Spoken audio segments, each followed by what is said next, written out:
नमस्कार, मैं सुयश राजपूत आप सभी का स्वागत करता हूं उड़ान आईएएस एकेडमी के इस ई लर्निंग प्लेटफॉर्म में।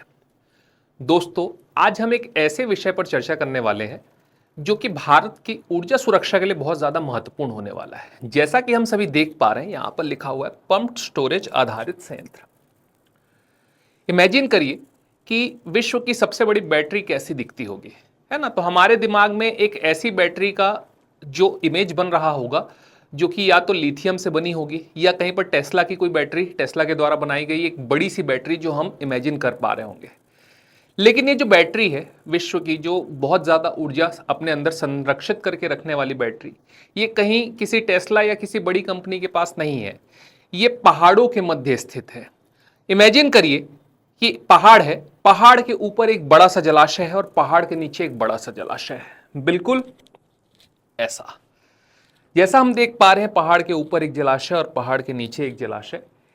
इसी कॉन्सेप्ट के तहत यहां पर हम देखते हैं कि विश्व की एक बहुत बड़ी बैटरी का निर्माण किया गया है ना। अगर हम इस संरचना के बारे में बात करें, इस बैटरी की संरचना के बारे में, तो ये बैटरी पानी पर चलती है, ना कि किसी लिथियम पर या किसी भी प्रकार के अलग रसायनों के माध्यम से इस बैटरी का संचालन नहीं होता है, अपितु पंप स्टोरेज आधारित संयंत्र पानी पर, पानी के ऊपर, पानी के अंदर जो संरक्षित ऊर्जा है उस पर काम करती है। अगर हम देखें तो ये जल विद्युत ऊर्जा भंडारण की एक तकनीक है जिसे प्राकृतिक बैटरी भी कहा जाता है। क्या कहा जाता है इसे? प्राकृतिक बैटरी कहते हैं। ये जो प्राकृतिक बैटरी है, इमेजिनेशन पे जाते हैं अपन, एक इमेजिन करते हैं एक स्थिति को कि रात के 2 बज रहे हैं, है ना। रात के 2 बजे सब सोए हुए हैं, लेकिन एक जो विद्युत निर्माण संयंत्र है वहां से निरंतर बिजली का उत्पादन हो रहा है। और वो बिजली क्या हम वेस्ट कर दें, कहीं पर छोड़ दें? नहीं। तो उस बिजली का उपयोग हम क्या करेंगे? उस बिजली को पानी में स्टोर करेंगे। कैसे स्टोर करेंगे, आइए देखते हैं। रात के समय में जब ऊर्जा की जरूरतें कम होती हैं, तब क्या किया जाता है? जो दिन भर में एक्सेस ऊर्जा बचती है उससे इस पंप के माध्यम से निचले वाले रिजर्वायर से पानी ऊपर की ओर ले जाया जाता है, ऊपर के रिजर्वायर में। और जब दिन के समय में जरूरत बहुत ज्यादा होती है तो अब हम क्या करते हैं? इस ऊपर वाले रिजर्वायर से पानी को तेज बहाव के साथ नीचे छोड़ते हैं, जिससे यहां पर टरबाइन घूमता है और टरबाइन के घूमने से जनरेटर, और जनरेटर के घूमने से क्या होता है? इलेक्ट्रिसिटी का निर्माण होता है। तो अगर सामान्य तौर पर देखें तो कम मांग के समय में अतिरिक्त बिजली का उपयोग करके निचले जलाशय से ऊपरी जलाशय में पानी पंप किया जाता है, और अधिक मांग के समय ऊपरी जलाशय का पानी टरबाइन से होकर के नीचे आता है और बिजली उत्पन्न करता है। बेसिकली ये थर्मोडायनामिक्स के पहले सिद्धांत, ऊर्जा संरक्षण के सिद्धांत पर काम करता है, जिसमें हम समझते हैं कि ऊर्जा ना तो उत्पन्न की जा सकती है और ना ऊर्जा कभी खत्म होती है। तो उसी प्रकार अगर हम देखें तो यहां पर सबसे पहले विद्युत ऊर्जा का उपयोग किया जा रहा है। किसका? विद्युत ऊर्जा का। जो एक्सेस में हमारे पास क्या है? विद्युत का उत्पादन होकर के रखा है, चाहे वो सोलर एनर्जी के माध्यम से हो, चाहे वो जो हम संयंत्रों से विद्युत बना रहे हैं जो एक्सेस मात्रा में है। तो हम क्या करते हैं? हम निचले रिजर्वायर के पानी को सबसे पहले इलेक्ट्रिसिटी के माध्यम से, विद्युत ऊर्जा के माध्यम से ऊपर पहुंचाते हैं। अब जब ये पानी ऊपर पहुंच गया तो यहां पर पानी जब स्टोर है तो उसमें क्या है? स्थितिज ऊर्जा अर्थात पोटेंशियल एनर्जी यहां पर पानी के अंदर स्टोर है। अब जब हमको विद्युत की आवश्यकता है तो उस पोटेंशियल एनर्जी को हमने किस में बदल दिया? काइनेटिक एनर्जी में बदल दिया, और पानी का फ्लो होने लगा। वाटर का फ्लो हो रहा है तो उसमें कौन सी एनर्जी आ गई? काइनेटिक एनर्जी आ गई। अब जब काइनेटिक एनर्जी के साथ ये पानी बहुत तेज बहाव के साथ बह रही है तो यहां पर वो क्या करेगी? काइनेटिक एनर्जी जो है टरबाइन को घुमाएगी। इसका मतलब यहां पर एक मैकेनिकल एनर्जी अर्थात यांत्रिक ऊर्जा का उद्भव होगा। क्या? तो यांत्रिक ऊर्जा यहां पर बनेगी, और यांत्रिक ऊर्जा के माध्यम से क्या होगा? जनरेटर। जनरेटर के अंदर जो मैग्नेट और कॉइल लगे हैं वो घूमना चालू होंगे, और उनके घूमने से फैराडे के नियम के तहत विद्युत ऊर्जा का निर्माण होगा। और यहां पर हम क्या देख रहे हैं कि विद्युत ऊर्जा से आपकी सबसे पहले पोटेंशियल एनर्जी, पोटेंशियल एनर्जी से काइनेटिक एनर्जी, काइनेटिक एनर्जी से मैकेनिकल, और मैकेनिकल एनर्जी से इलेक्ट्रिकल एनर्जी अर्थात विद्युत ऊर्जा का निर्माण होगा। तो यहां पर पूरा का पूरा जो है ऊर्जा संरक्षण के सिद्धांत का प्रयोग करते हुए क्या किया जा रहा है? विद्युत ऊर्जा का निर्माण हो रहा है। यह भविष्य की तकनीक है। भविष्य की तकनीक के आधार पर इसे क्या बोल रहे हैं? विश्व की सबसे बड़ी प्राकृतिक बैटरी की संज्ञा इसे दी जा रही है। और ये प्राकृतिक बैटरी भारत के लिए बहुत ज्यादा महत्वपूर्ण है। अगर हम यहां पर देखें तो भारत निरंतर नवीनीकरणीय ऊर्जा की तरफ बढ़ता जा रहा है, और नवीनीकरण ऊर्जा अर्थात अक्षय ऊर्जा सुनते ही हमारे दिमाग में सौर ऊर्जा और पवन ऊर्जा जैसे कॉन्सेप्ट हमारे दिमाग में आते हैं। लेकिन अगर हम देखें तो सूर्य की रोशनी हमेशा नहीं रहती है, दिन में कुछ घंटे ही रहती है जब हम सूर्य की रोशनी से क्या कर सकते हैं, विद्युत ऊर्जा का निर्माण कर सकते हैं। वैसे ही पवन ऊर्जा भी एक ऐसा कॉन्सेप्ट है जिसमें निरंतर हवा चलना आवश्यक है, और हवा भी निरंतर नहीं चलती है, जलवायु भी कारकों को से प्रभावित होते हैं। ये दोनों के दोनों एनर्जीज है ना, ये दोनों के दोनों सोर्सेस, चाहे सौर ऊर्जा हो चाहे पवन ऊर्जा। हालांकि उस दिशा में प्रयास किया जा रहा है, लेकिन अक्षय ऊर्जा की स्थिति को परिवर्तित करने के लिए इस प्रकार के संयंत्र भी आज की स्थिति में भारत में बहुत ज्यादा संभावनाएं इन पर देखी जा रही है। और ये जो संयंत्र है, इनके माध्यम से भारत की ऊर्जा जरूरतों को पूरा करने के लिए संभावनाओं की तलाश की जा रही है, और उस पर काम भी हो रहा है। अगर हम बात करें इन संयंत्रों की, तो इनकी प्रमुख विशेषताओं की अगर हम चर्चा करें तो प्रमुख विशेषताएं क्या है। सबसे पहले ऊर्जा का भंडारण करता है, एक सेल के माध्यम से या एक सेल की तरह या एक बैटरी की तरह क्या कर रहा है, ऊर्जा को संरक्षित करके रख रहा है। ऐसे में एनर्जी वेस्ट हो सकती है। जो विद्युत ऊर्जा का निर्माण हम अलग अलग रिसोर्सेज से कर रहे हैं, उसका क्षरण हो सकता है, उसका ह्रास हो सकता है, लेकिन हम क्या कर रहे हैं, रात के समय में या जब पीक आवर नहीं है, उस पानी को हम रिजर्वायर से, निचले रिजर्वायर से ऊपर चढ़ा करके एक बैटरी की तरह उसमें ऊर्जा को स्टोर कर रहे हैं। तो ऊर्जा का संरक्षण होता है, ऊर्जा का भंडारण करता है, और आवश्यकता पड़ने पर उस ऊर्जा को हम तुरंत क्या कर सकते हैं, प्रयोग भी कर सकते हैं। दूसरा, ग्रिड की स्थिरता बढ़ाता है। ग्रिड में कभी ओवरलोड और कभी अंडर परफॉर्म करने की स्थिति बनती है, तो उसमें क्या होता है, ग्रिड स्थिर नहीं होता। तो इसलिए क्या हो रहा है, इस संरचना के माध्यम से हम ग्रिड को निरंतर एक स्थिर विद्युत आवेश, विद्युत धारा का प्रवाह वहां पर दे रहे हैं, और ग्रिड की स्थिरता वहां पर बढ़ रही है, जिससे हमारी ऊर्जा जरूरत की जो है ना, ऊर्जा की जो जरूरतें हैं उनकी पूर्ति की जा रही है।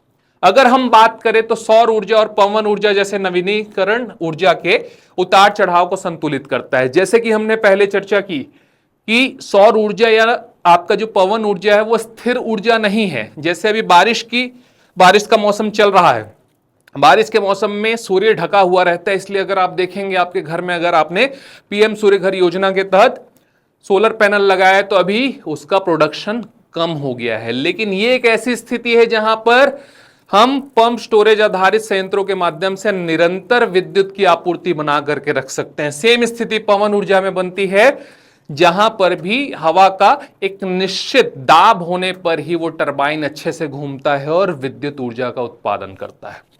अब अगर बात करें अगले विशेषता की, तो त्वरित रूप से बिजली उत्पादन शुरू कर सकता है। जैसा कि हम सभी ने देखा कि यहां पर पानी ऊपर में स्टोर होकर के रखा हुआ है, और वो स्टोर पानी कभी भी हम क्या कर सकते हैं, नीचे भेज सकते हैं काइनेटिक एनर्जी के साथ, और वो टरबाइन को घुमा करके क्या कर सकता है, जनरेटर के माध्यम से इलेक्ट्रिसिटी जनरेट कर सकता है, अर्थात त्वरित रूप से बिजली का उत्पादन शुरू कर सकता है। तो ये एक बहुत महत्वपूर्ण विशेषता है इसकी।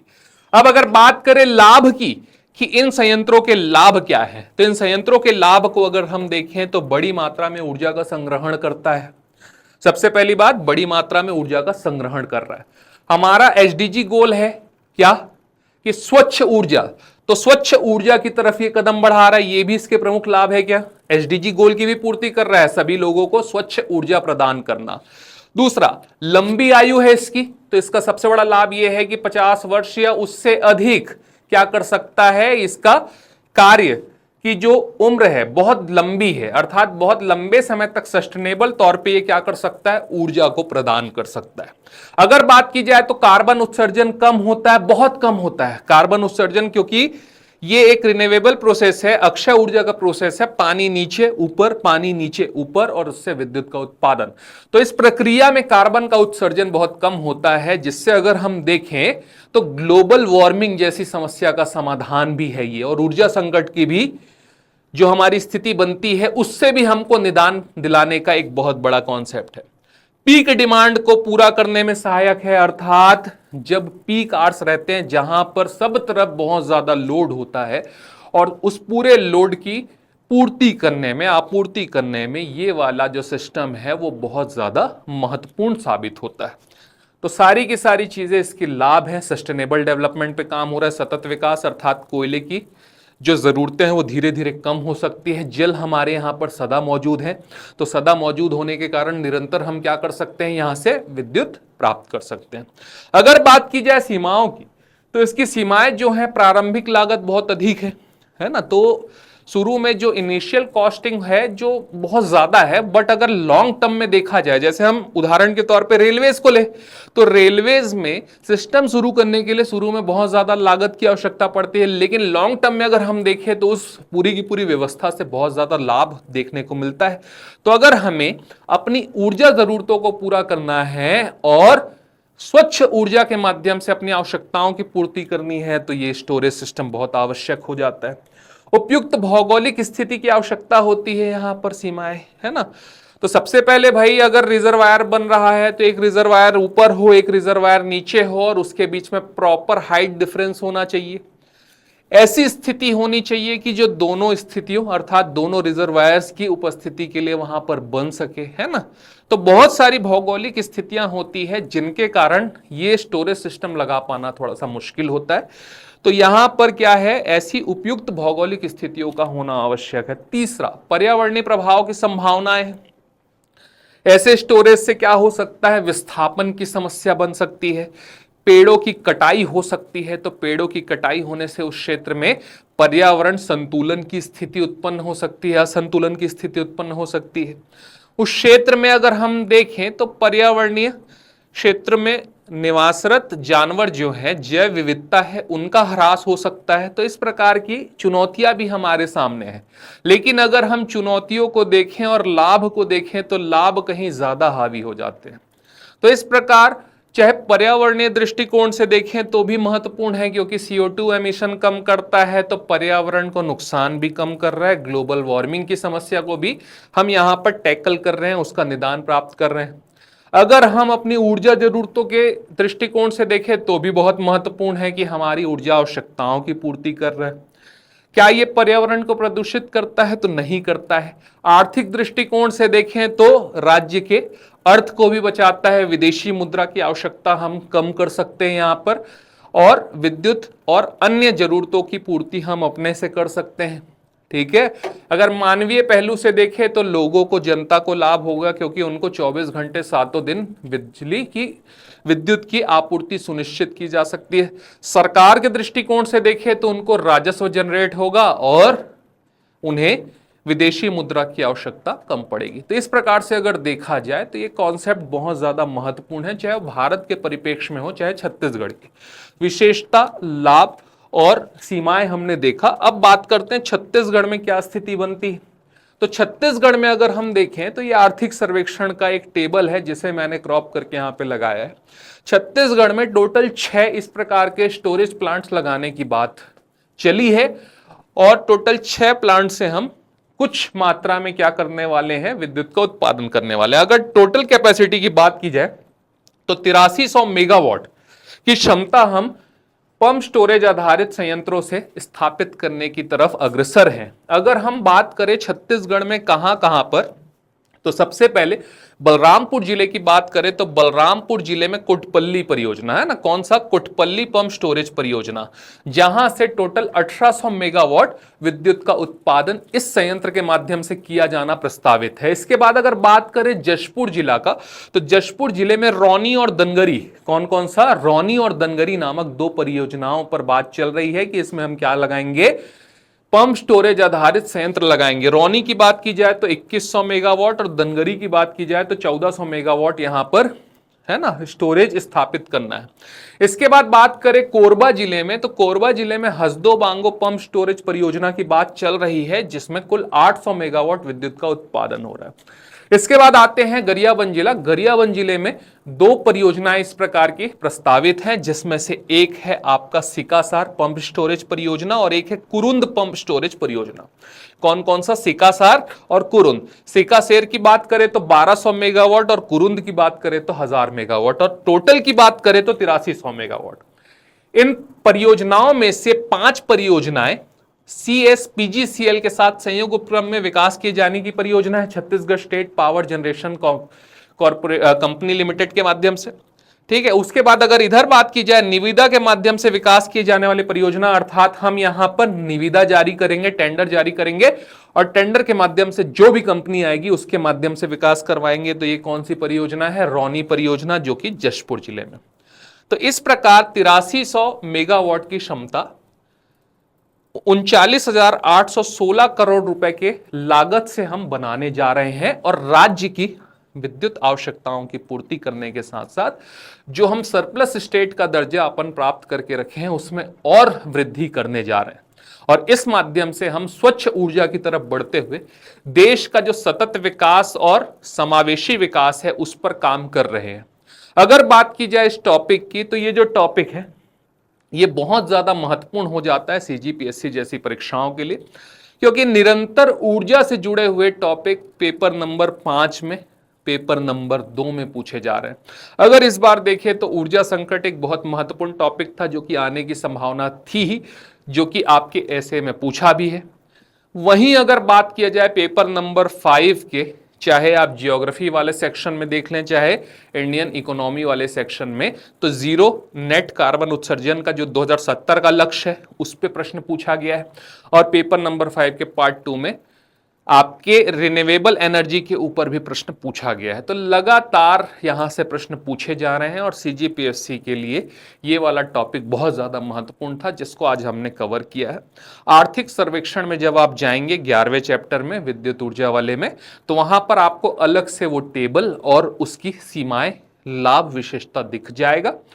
तो उम्मीद है कि अगले वर्ष के CGPSC की परीक्षा में यहां से प्रश्न जरूर उठेगा और अन्य परीक्षाओं में जो कि वनडे एग्जाम है, चाहे CGSI का मेंस हो या अन्य भी व्यापम के द्वारा आयोजित की जाने वाली परीक्षाएं, यहां पर ऊर्जा जरूरतों के आधार पर यह टॉपिक महत्वपूर्ण हो जाता है। आशा करता हूं कि चीजें आपको बहुत बेहतर तरीके से समझ आई होंगी और यह टॉपिक आपको आपकी परीक्षा के साथ साथ आपके समझ में भी विकास करते हुए लाभ प्रदान करेगा। तो मिलते हैं अगले वीडियो में, तब तक के लिए बहुत बहुत धन्यवाद।